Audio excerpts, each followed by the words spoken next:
Hey folks. Chris asked a question about how I link cards together in one of my context and intuition videos, and where the sort of linking words in the narrative come together. Like, when does it become and between two cards, or but, or? How does the story get told? I think is I hope I'm sort of interpreting that right. So I thought I would do another video that explored that explored how to sort of link the cards together, but even more than that, or not even more than that, but sort of how my brain works when I'm reading, which is to look at three cards, which is kind of the most um, granular I get these days, and how they create an energy, and how even though I may have turned them over one, two, three, I don't necessarily read them that way. I may read two, one, three, or three, two, one, or one, two, three. It's always different, especially if I'm not using a spread, which for 3 and 9 card readings I sort of don't. So this video explores that. I hope clearly. This isn't the most easy, or this isn't the easiest thing to describe, but I do think it was a good question, and I think it's useful to explore. So I'm going to take you through how my brain works, which might be scary, but it's really about detecting energy. It's really about detecting action. It's like diagramming a sentence or thinking about grammar. Where's the subject? Where's the verb? That's one way to go, and I've talked about that in other videos. It's also really about what has the strongest power. Is it a major arcana card in that reading, or is it a just really active looking image, or a really active association with the cards? So you'll see some examples where I start out thinking one card is going to be the sort of motivator or the engine of the reading, and it turns out I decided to go in a different way. So I kind of talk through my thought process, which I always do anyway. But that it may be a little circuitous, and it's a longer video than I anticipated, so I'm breaking it up again into two. But again, I do hope it helps. Let me know if it does, or let me know if you have thoughts, and let me know if there's something you'd like to see. And let me know if you disagree. I'm always interested in how other people read, because I think, well, I think we all come to it in our own way, and that's fascinating to me. So anyway, that's what I've got for you tonight. I do hope you're doing well, and I will hopefully be hearing from you. Have a great night. All right, so here we go. This is really about how you put together the cards into a little bit of a narrative. And in essence, it's really just for me about looking at the combination and exploring what it's saying to me. And like anything else, it's really a matter of intuition and guesswork, to make it sound sort of less than magical. I'm going to get a little closer here. All right, that's better. So here are 3 cards from the World Spirit Tarot, just drawn, at random. They were the 3 that are on top when I took the deck out. The Seer of Wands, which would be it's been a long time since I've worked. Yeah, this is the Page of Wands. This is the Fool. And here we have the 10 of Wands. So Chris asked, how do I put this together, and how do I transition between each card? He pointed out that I, in one of my samples, used words like but and there was a collection or a progression. What I kind of do is I'll start by scanning sort of 1, 2, 3 and read it like a sentence and see if that makes sense. And, it really does depend. In this case, I probably would start with the Fool because it's the only major in the spread, and so it seems to have the strongest energy. Other things that I can do is I can look at directionality. So the Fool seems to be heading toward the Seer of Wands and away from the Ten of Wands. And what's really interesting there is the freedom of spirit in this image, and the complete and total, the burden of this one, which is an opposite, but also this particular image, looks a lot like someone in a shelter of some kind. There's also directionality here between the page and the Fool. The page is also looking away, so the energy seems to be moving this way and away from the 10. That's one way I could start to figure out how the pieces fit together.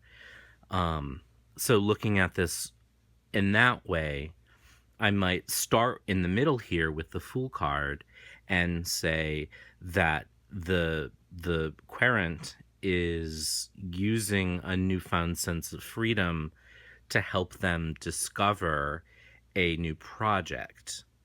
And the reason I say discover a new project is because I'm looking at Wands energy, which I associate with project work, vocation, job, that sort of stuff. And Seer in this case, or Page, are, one of the reasons why I really love this deck, and I really should use it more, is that the court cards are especially easy to read because they do go in a developmental progression. It's Seer, Seeker, Sybil, and Page. Seer, Seeker, Sybil, and Sage. Seers are the pages.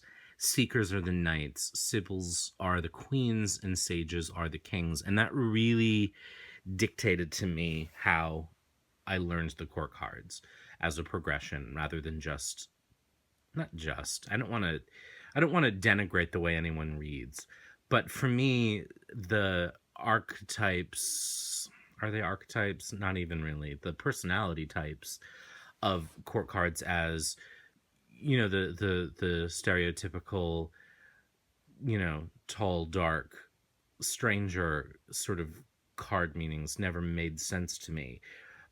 So how did I come to, and I'm not even gonna, it's so easy for me to dwell on this. I could probably do a whole video about the courts, and maybe I will. But anyway, I say seeing a new project, because it's a seer of wands. So it's a person who's seeing the energy of wands.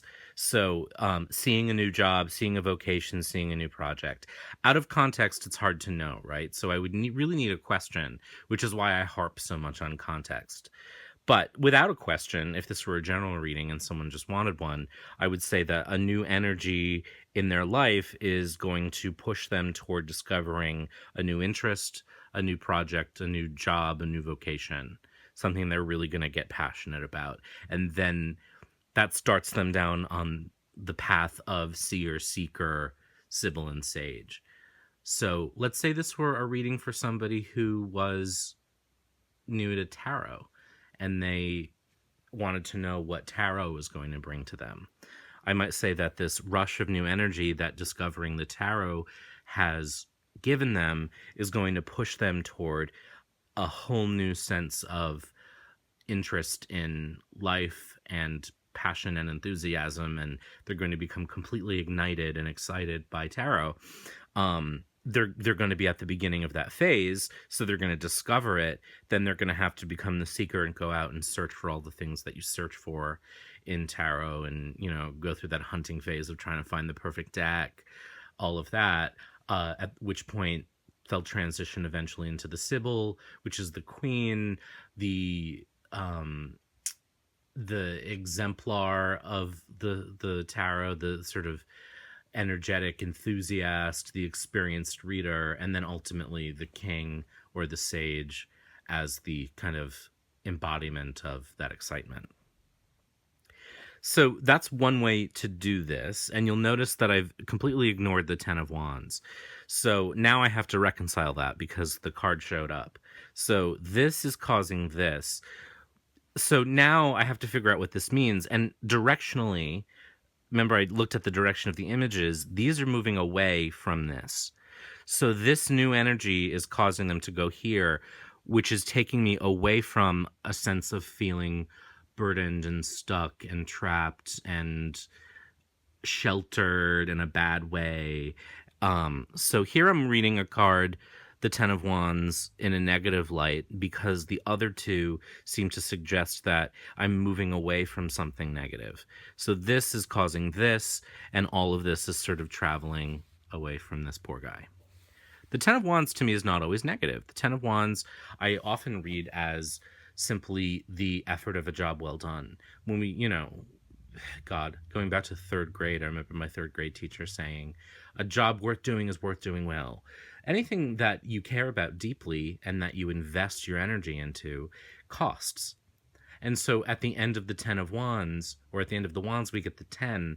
And it's not just about burden, it's about the cost of doing business. You have done all of this work, you've completed the project, it exhausts you, but you feel good for having done it. In this case, I'm reading it in a different way because the energy seems to be directed so far against it. So that's one example. Now, I could read it as 1, 2, 3 in this way too. And when I started out reading, that's almost always what I did, because I was just trying to put the pieces together. So in that case, I would read it much more literally. Literally, can you say that in tarot? I don't know. Someone young who's discovered an interest in things is thrilled by the excitement of and joy of having found something they love and care about, and there's this great carefree attitude toward it. But soon they're going to recognize that investing energy in anything is work, and that it requires a lot of effort and a lot of energy to push forward. So if I decide to just go in a more 1, 2, 3 motion, this causes this, which causes this. So this discovery leads to excitement, but soon the reality of doing the work sets in. And again, if I were reading about someone who's discovering tarot, they've been ignited by the excitement of seeing something new. They're thrilled by the freedom and excitement and joy and just boundless energy that that's brought into their lives. But if they want to get serious about it, they've got to recognize the work. They've got to recognize the energy that gets put into it. So the transitional words really come out of the narrative that I'm seeing. Let's try another one, just for the sake of practice. And this is another good thing that's really good to practice.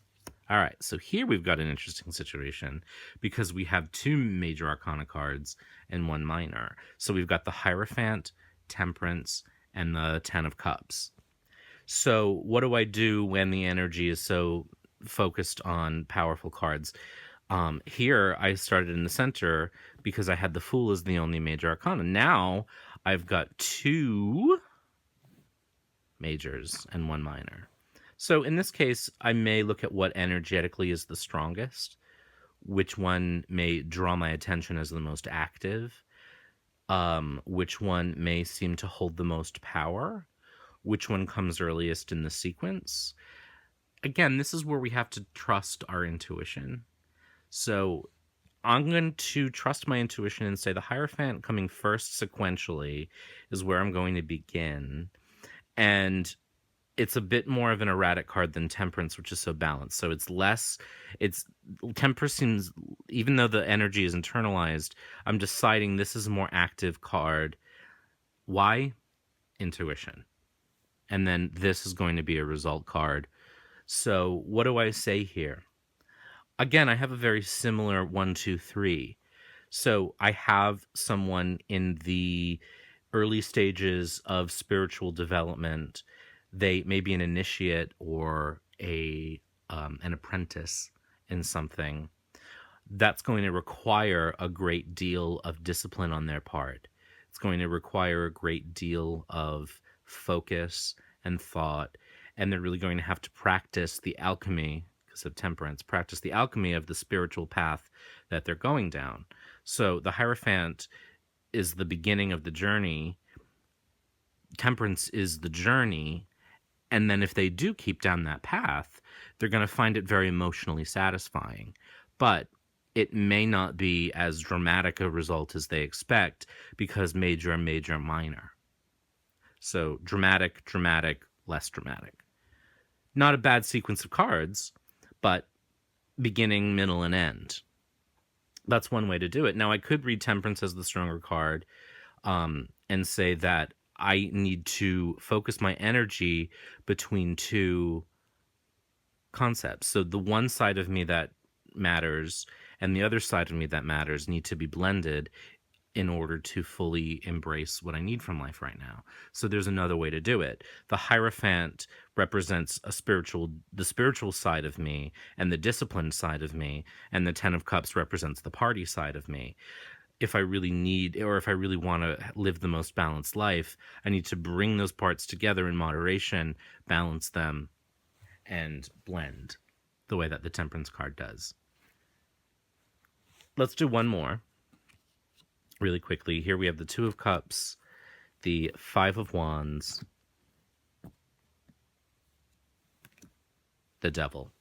So we've got a major Arcana card here, but it's not calling to me as the most active. In fact, the Devil feels very results-oriented. So in this case, I immediately see a progression that I'm drawn to. Again, it's a 1, 2, 3. A relationship started out good, but very quickly became contentious, and now people are stuck in it. The narrative and the connecting words, though, come from what I'm seeing. This started out this way, but it became this way because there's a contrast. So the linking word, comes from the Two of Cups transforming into the Five of Wands. And what's interesting, again, is that, this is a very gender-inclusive and race-inclusive deck, but looking at the images, we've got two people. This is not a traditional depiction of the Five of Wands, but 2. So here I have couple.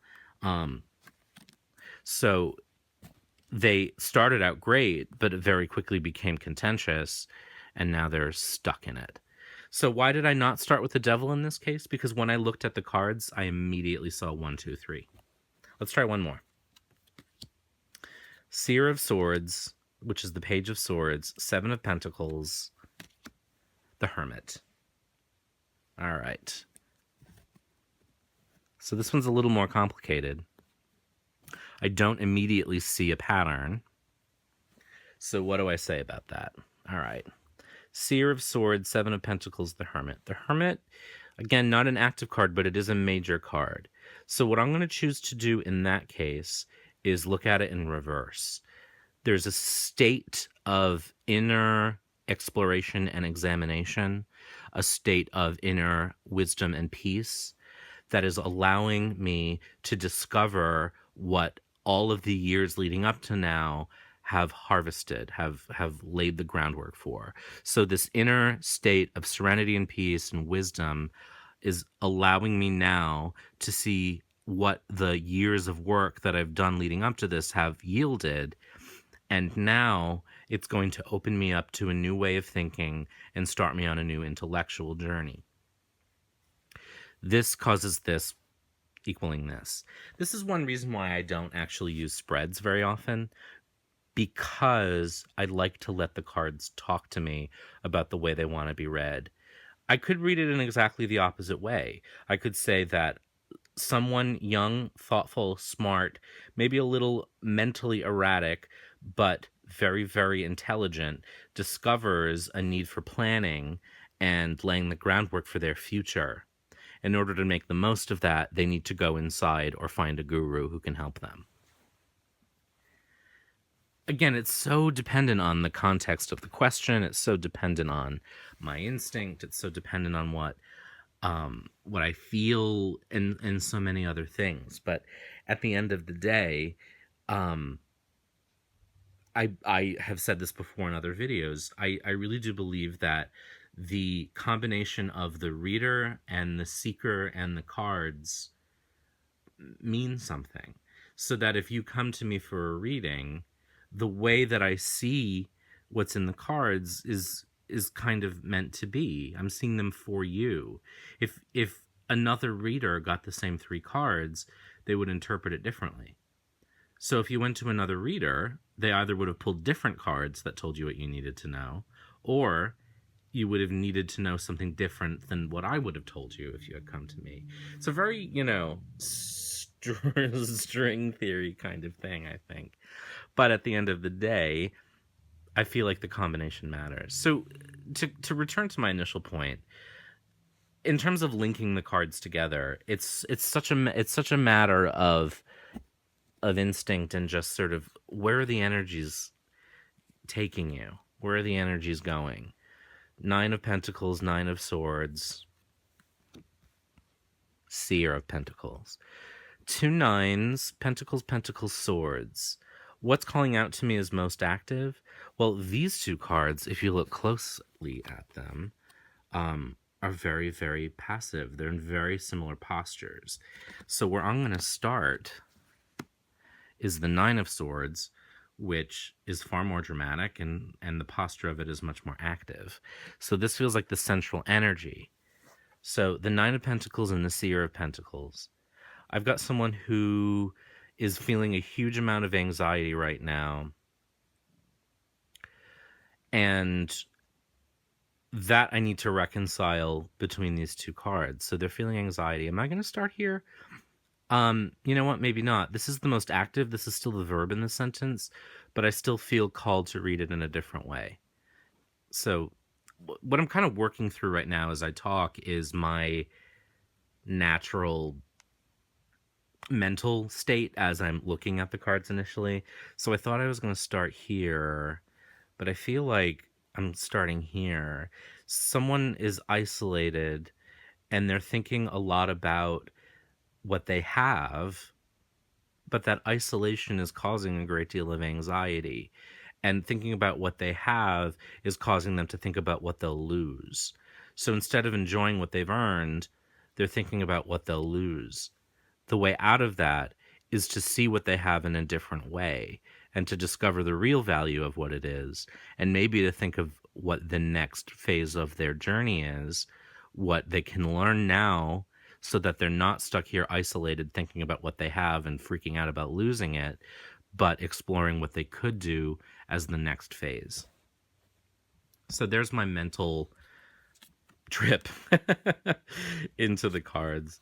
So I recommend, in terms of sort of building the narrative, I recommend that you explore exactly the methods that I've been talking about, which is to just draw some cards and then let them tell you a story. What's the most powerful energy in this? To me, it's the ace. The aces are such explosive energy. Is this the beginning of the reading? I don't know. I don't think so, because looking at the Three of Pentacles and the Seven of Swords, I've got coming together to work on a project will require some really creative thinking in order to get it done. But if I can unlock that creative thinking, it's going to plant a seed of a new creative energy that'll refresh the whole project. So I could keep going all night, but that would be boring for you, I would imagine. So I'm going to stop, and let me know if you have any questions. Let me know if this is helpful, and I will talk to you soon, I hope.